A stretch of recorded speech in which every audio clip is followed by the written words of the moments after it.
அன்பான இறை மக்களே, இன்று பைபிள் ரீடிங் பிளானின் 206வது நாள்.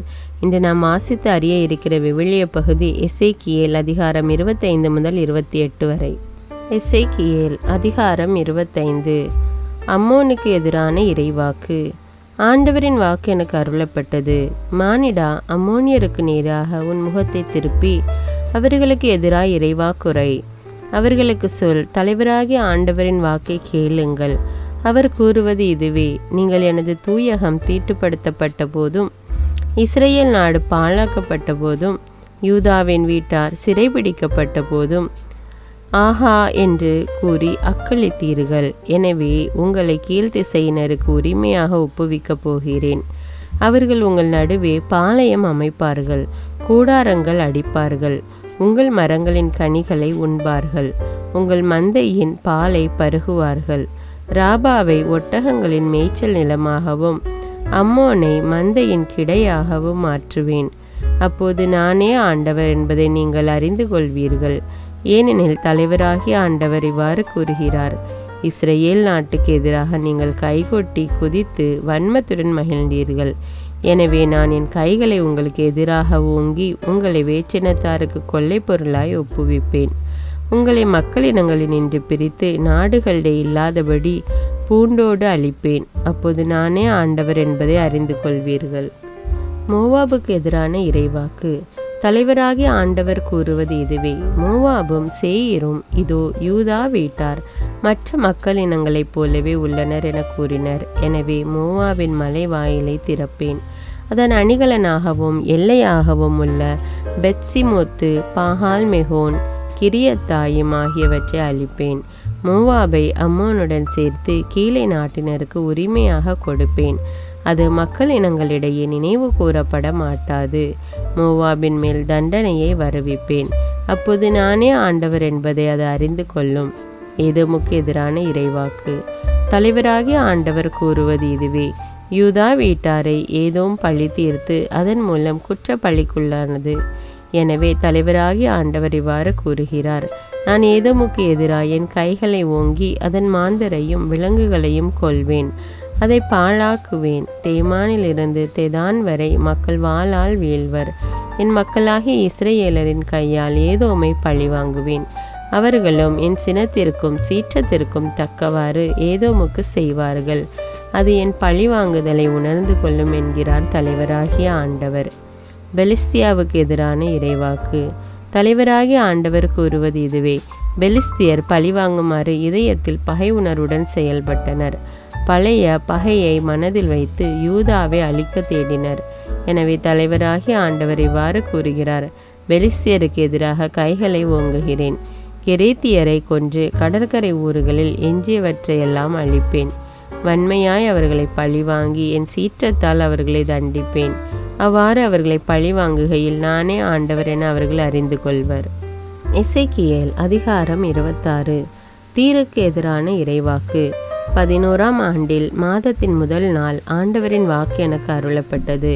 மானிடா, எருசலேமை குறித்து தீர் நகரம் கூறியது: ஆஹா, நாடுகளின் கதவுகள் உடைக்கப்பட்டுள்ளன. அந்நகரம் எனக்கு திறந்துள்ளது. அது அழிவில் வீழ்ந்து கிடப்பதால் நான் வளம் அடைவேன். எனவே தலைவராகிய ஆண்டவர் இவ்வாறு கூறுகிறார்: தீர் நகரே, நான் உனக்கு எதிராய் இருக்கிறேன். கடல் அலைகள் எழும்புவது போல் உனக்கு எதிராக பல மக்கள் இனங்கள் எழும்பும்படி செய்வேன். அவர்கள் தீர் நகரின் மதில்களை அழிப்பர். அதன் காவல் மாடங்களை இடித்து தள்ளுவர். இடிபாடுகளும் அதில் இராதபடி வெறும் கற்பாறையாக தோன்ற செய்வேன். கடல் நடுவே வலை காயும் திட்டாய் அது மாறும். ஏனெனில் நானே உரைத்தேன் என்கிறார் தலைவராகிய ஆண்டவர். எல்லா மக்களினங்களுக்கும் கொள்ளை பொருளாகும் அந்நகர். உள்நாட்டில் உள்ள அதன் புறநகர்கள் வாளால் அழிக்கப்படும். அப்போது நானே ஆண்டவர் என்பதை அவர்கள் அறிந்து கொள்வர். ஏனெனில் தலைவராகிய ஆண்டவர் இவ்வாறு கூறுகிறார்: இதோ வடக்கில் உள்ள மன்னரின் மன்னனாம் பாபிலோனின் மன்னன் நெபுகாத் நேசரை குதிரைகளோடும் தேர்களோடும் குதிரை வீரர்களோடும் பெரிய படைகளோடும் தீர் நகருக்கு எதிராக வர செய்வேன். உள்நாட்டில் உள்ள உன் புறநகர்களை அவன் வாளால் வீழ்த்துவான்.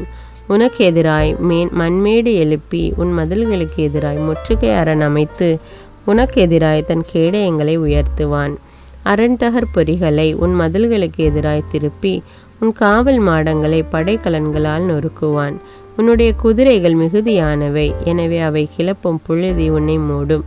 இடித்து திறக்கப்பட்ட நகரில் எளிதாய் நுழைவது போல் அவன் உன் நகரில் நுழைகையில் குதிரைகளும் வண்டிகளும் தேர்களும் எழுப்பும் பேரொலியால் உன் மதில்கள் அதிரும். குதிரைகள் குளம்புகளால் உன் தெருக்களை அவன் மிதிப்பான். வாளால் உன் மக்களை கொல்வான். வலிமையான உன் தூண்கள் தரையில் வீழும். அவர்கள் உன் செல்வத்தை கொள்ளையடித்து உன் வாணிப சரக்கை பறித்து கொண்டு போவர். உன் மதில்களை இடிப்பர், உன் அழகிய வீடுகளை அழிப்பர். உன் கற்களையும் மரங்களையும் இடிபாடுகளையும் கடலில் எறிவர். உன் பாடலின் ஒளியை நிறுத்தி விடுவேன். இனிமேல் உன் யாழோசை கேட்காது. உன்னை ஒரு வெறுமையான பாறையாக்குவேன். நீயோ வாலைக்காயும் திட்டாவாய். ஒருபோதும் நீ திரும்ப கட்டி எழுப்பப்பட மாட்டாய். ஏனெனில் ஆண்டவராகிய நானே இதை உரைத்தேன் என்கிறார் தலைவராகிய ஆண்டவர். தலைவராகிய ஆண்டவர் தீர் நகருக்கு கூறுவது இதுவே: நீ பேரொலியுடன் வீழ்ச்சியுறுகையில், உன் மக்கள் காயமுற்று ஓலமிடுகையில், அவர்கள் உன் நடுவே கொல்லப்படுகையில் கடற்கரை நகர்கள் அதிராவோ? அப்போது கடற்கரை தலைவர்கள் அனைவரும் தங்கள் அரியணையை விட்டிறங்கி தங்கள் உயர்ந்த ஆடைகளையும் பூப்பின்னல் ஆடைகளையும் அகற்றுவர். திகிலடைந்தவர்களாய் தரையில் அமர்வர். ஒவ்வொரு நொடியும் உன்னை கண்டு மருண்டு நடுங்குவர். அப்போது உன்னை குறித்து இரங்கற்பா ஒன்று பாடி உன்னிடம் சொல்வர்: சீர்மிகு மாநகரே, நெய்தல் நில மாந்தரால் இறைந்தவளே, மா கடலில் வலிமையோடு விளங்கினையே, நீயும் உன்னில் வாழ் மக்களும் அடுத்திருந்த அனைவருக்கும் பேரச்சம் விளைவித்தீர். அந்தோ என்னே உன் வீழ்ச்சி! இப்போது உன் வீழ்ச்சியில் கடற்கரை நகர்கள் நடுங்குகின்றன. உன் அழிவில் தீவுகள் திகிலுறுகின்றன. தலைவராகிய ஆண்டவர் கூறுவது இதுவே: மக்கள் குடியேறாத நகர் போல் அழிந்த நகராய் நான் உன்னை மாற்றுகையில், ஆழ்கடலை உன்மேல் கொண்டு வருகையில், அதன் வெள்ளம் உன்னை மோதி மூடுகையில், நான் உன்னை பாதாளத்தில் இறங்குகிறவர்களோடு இறக்கி படுகொலியில் இருக்கும் மறக்கப்பட்டாரோடு சேர்ப்பேன். கீழுலகில் உன்னை இருக்க வைப்பேன். பழங்கால இடிபாடுகள் போன்ற படுகொலிக்கு போகிறவர்களுடன் நீ இருப்பாய். நீ திரும்பி வர மாட்டாய். வாழ்வோர் நாட்டில் உன் இடத்தை மீண்டும் பிடிக்க மாட்டாய். உன்னை நடுங்குகிறதற்குரிய முடிவுக்கு கொண்டு வருவேன். நீ இனி இருக்க மாட்டாய். உன்னை தேடுவார்கள், ஆனால் நீ காணப்பட மாட்டாய் என்கிறார் தலைவராகிய ஆண்டவர். எசேக்கியேல் அதிகாரம் 27. தீருக்கான இரங்கற்பா. ஆண்டவரின் வாக்கு எனக்கு அருளப்பட்டது: மானிடா, தீர் நகர் குறித்து இரங்கற்பா ஒன்று பாடு. கடற்கரை துறையில் இருந்து கொண்டு பல்வேறு கடற்கரை மக்களுடன் வாணிபம் செய்கின்ற தீர் நகருக்கு சொல்: தீர் நகரே, நான் அழகில் சிறந்தவள் என நீ சொல்லிக் கொள்கின்றாய். கடலின் தொலைவிடத்தை உன் எல்லைகள் எட்டும். உன்னை கட்டினோர் உன் அழகை நிறைவு செய்தனர். செனிரிலிருந்து வந்த தேவதாரு மரங்களால் உனக்கு பலகைகள் செய்தனர். லெபனோனின் கேதுரு மரத்தால் உனக்கு பாய்மரம் அமைத்தனர். பாசானிலிருந்து கொண்டு வந்த கருவாலி மரங்களால் துடுப்புகள் செய்தனர். கித்தீம் தீவுகளின் சவுக்கு மரங்களால் உன் மேல்தளம் கட்டி அதில் தத்தங்களை இழைத்தனர். எகிப்திய பூப்பின்னல் பட்டு துணி உன் பாய்மர கொடியாயிற்று. எலிசா தீவின் நிலத்துணியும் சிவப்பு துணியும் விதானமாயின. சீதோன் அர்வாத்து குடிமக்கள் உனக்கு தண்டுவளிப்புராயினர். தீர் நகரே, உன் திறமை மிக்க ஆடவர் உன்னிடம் இருந்தனர். அவர்களே உன் மாலுமிகள் ஆயினர். கேபால் நகரின் மூத்த கைவினைஞர் பழுது பார்க்கும் பணி புரிந்தனர். கடலில் உள்ள எல்லா மரக்கலங்களும் அதன் மாலுமிகளும் உன் வாணிப பெருக்கில் ஆர்வம் கொண்டனர். பாரசீகர், லூதியர், பூத்தியர் முதலியோர் உன் படையில் வீரராய் சேவை செய்தனர்.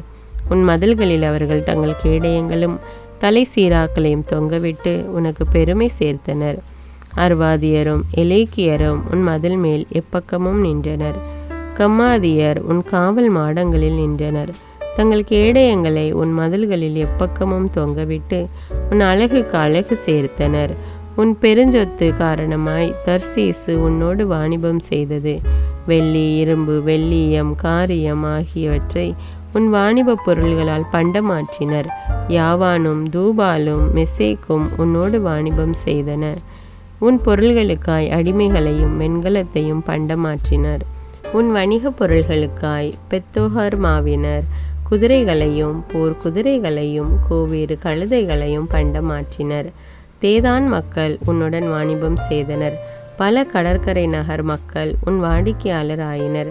அவர்கள் யானை தத்தங்களையும் கருங்காலி மரங்களையும் உன் பொருள்களுக்கு ஈடாய் தந்தனர். சீரியர் உன் மிகுதியான பொருள்களை முன்னிட்டு உன்னுடன் வாணிபம் செய்தனர்.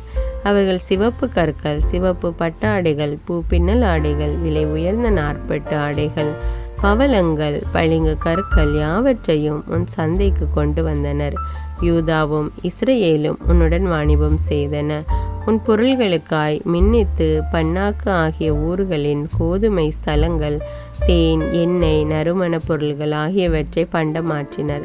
தமஸ்கு நகரினர் உன்னுடைய மிகுதியான செல்வத்திற்காகவும் பல வகை பொருள்களுக்காகவும் உன்னுடன் வாணிபம் செய்து எல்போனின் திராட்சை ரசத்தையும் சஹாரின் கம்பளியையும் பண்டமாற்றினர். தானியரும் உசாவிலுள்ள கிரேக்கரும் உன்னுடன் வாணிபம் செய்தனர். அடித்த இரும்பு, லவங்கம், வசம்பு ஆகியவற்றை பண்டமாற்றினர். தேதான் நாட்டினர் குதிரையில் சவாரி செய்ய உதவும் சேனங்கள் கொண்டு வந்து உன்னிடம் வாணிபம் செய்தனர். உன் வாடிக்கையாளரான அரேபியா, கேதார் ஆகிய நாட்டு மன்னர்கள் ஆட்டுக்குட்டிகளையும் கிடாய்களையும் வெள்ளாடுகளையும் கொண்டு வந்து உன்னுடன் வாணிபம் செய்தனர். சேபா மற்றும் ராமா ஆகிய நகர்களின் வணிகர்கள் உன்னுடன் வாணிபம் செய்தனர். அவர்கள் உன் பல வகை பொருள்களுக்காய் விலை உயர்ந்த நறுமண பொருள்களையும் இரத்தின கற்களையும் தங்கத்தையும் பண்டமாற்றினர். ஆரான், கன்னி, ஏதேன் நகரினரும் சேபா, அசூர், கில்மாது நாட்டினரும் உன்னுடன் வாணிபம் செய்தனர். அவர்கள் சிறந்த போர்வைகள், நீல பட்டாடைகள், பூ பின்னல் ஆடைகள், பல வண்ண கம்பளங்கள், நேர்த்தியாய் பின்னிய கயிறுகள் ஆகியவற்றை உன் சந்தையில் கொண்டு வந்து பண்டமாற்றினர். தர்சீசு நகர் கப்பல்கள் உன் பொருள்களை ஏற்றி செல்கின்றன. கடல் நடுவே மிகுந்த சர்க்கால் சுமத்தப்பட்டுள்ளாய். தண்டு வலிப்போர் உன்னை ஆழ்கடலில் கொண்டு செல்கின்றனர். ஆனால் கீழே காற்று கடலின் நடுவே உன்னை உடைத்துவிடும். உன் கப்பல் உடையும் நாளில் உன் செல்வமும் வணிக பொருள்களும் உன் கடலோடிகளும் மாலுமிகளும் பழுது பார்ப்போரும் வணிகரும் உன் போர் வீரர் யாவரும் கப்பலில் இருக்கும் எல்லோரும் ஆழ்கடலில் மூழ்கி போவர். உன் மாலுமிகள் ஓலமிடுகையில் கடற்கரை நாடு அதிரும். தண்டு வலிப்போர் அனைவரும் கப்பல்களை கைவிட்டு விடுவர். கடலோடிகளும் எல்லா மாலுமிகளும் கடற்கரையில் வந்து நிற்பர். உரத்த குரல் எழுப்பி உன்னை குறித்து கசந்தழுவர். புழுதியை தங்கள் தலைமேல் வாரி போடுவர். சாம்பலில் புரண்டழுவர். உன் பொருட்டு தங்கள் தலைகளை மழித்து கொள்வர். சாக்கு உடையை உடுத்தி கொள்வர். உனக்காக உளம் நொறுங்கி அழுவர். மனங்கசந்து புலம்புவர். உனக்காக அழுது புலம்புகையில் உன்னை குறித்து இரங்கற்பா ஒன்று பாடுவர். கடல்களால் மூழ்கடிக்கப்பட்ட தீருக்கு நிகரான நகர் இது என பாடுவர். உன் வணிகப் பொருள்கள் கடல் கடந்து செல்கையில் பல்வேறு நாட்டினரை நிறைவு செய்தாய். உன் பெரும் செல்வத்தாலும் வணிக பொருள்களாலும் மண்ணுலகின் மன்னர்களை செல்வராக்கினாய். இப்போது நீயோ கடலால் நொறுங்கி விட்டாய். கடலின் ஆழத்தில் அமிழ்ந்து விட்டாய். உன் பொருள்களும் உன் நடுவில் இருந்த மாலுமிகளும் கடலுக்குள் மூழ்கிவிட்டனர். கடற்கரையில் வாழும் அனைவரும் உன்னை குறித்து திகைத்து நிற்கின்றனர். அவர்களின் மன்னர்கள் பேரச்சம் கொள்கின்றனர். அவர்களின் முகமோ அச்சத்தால் குலைந்துள்ளது. மக்களினங்களின் வணிகர்கள் உன்னை பழித்துரைக்கின்றனர். நடுங்கற்குரிய முடிவுக்கு வந்துள்ளாய். இனி ஒரு நாளும் நீ வாழவே மாட்டாய். எசேக்கியேல் அதிகாரம் 28. தீரின் மன்னனுக்கு எதிரான இறைவாக்கு. ஆண்டவரின் வாக்கு எனக்கு அருளப்பட்டது. மானிடா, தீர் நகரின் மன்னனுக்கு சொல். தலைவராகிய ஆண்டவர் கூறுவது இதுவே: உன் இதயத்தின் செருக்கில் நானே கடவுள். நான் கடல் நடுவே கடவுளின் அரியணையில் வீற்றிருக்கிறேன் என்று சொல்கின்றாய். ஆனால் நீ கடவுளை போல் அறிவாளியாக இருப்பதாக எண்ணிடனும் நீ கடவுள் அல்ல, மனிதனே. தானியேலை விட நீ அறிவாளிதான். மறைபொருள் எதுவும் உனக்கு மறைவாய் இல்லை. உன் ஞானத்தாலும் அறிவாலும் உனக்கு செல்வம் சேர்த்தாய். உன் கருவூலத்தில் பொன்னையும் வெள்ளியையும் குவித்தாய். உன் வாணிப திறமையால் உன் செல்வத்தை பெருக்கினாய். உன் செல்வத்தினாலோ உன் இதயம் செருக்குற்றது.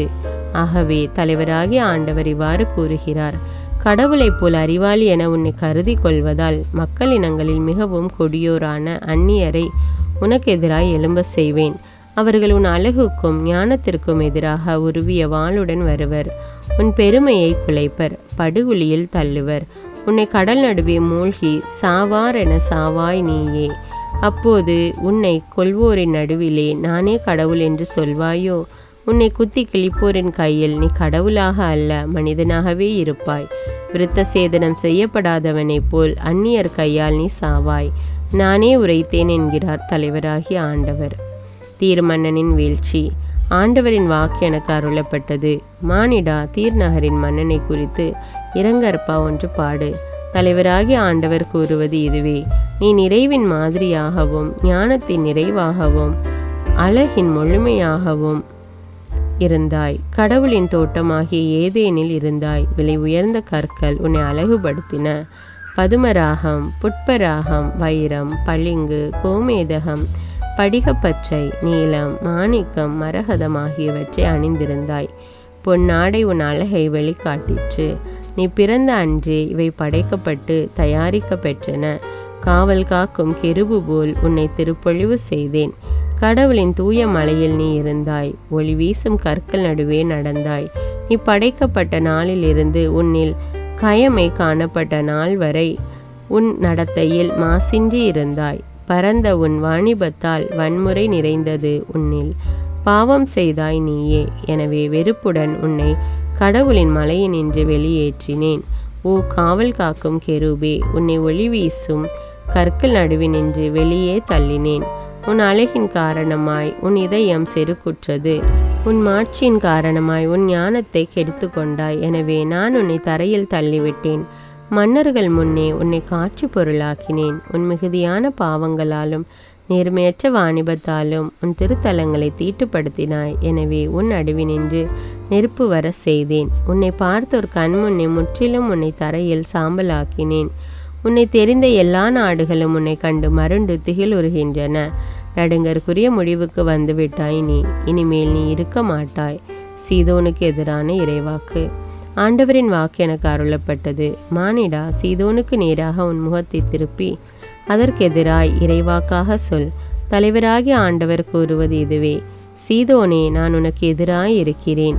உன் நடுவில் என் மாட்சியை வெளிப்படுத்தும் போது, நான் உன் மீது தண்டனை தீர்ப்புகளை நிறைவேற்றும் போது, உன் நடுவில் என் தூய்மையை காண்பிக்கும் போது, நானே ஆண்டவர் என உன்னுள்ளோர் அறிந்து கொள்வர். உன்னிடத்தில் கொள்ளை நோய் வர செய்து உன் தெருக்களில் குருதி ஓட செய்வேன். கொலை செய்யப்பட்டோர் உன் நடுவில் விழுந்து கிடப்பர்.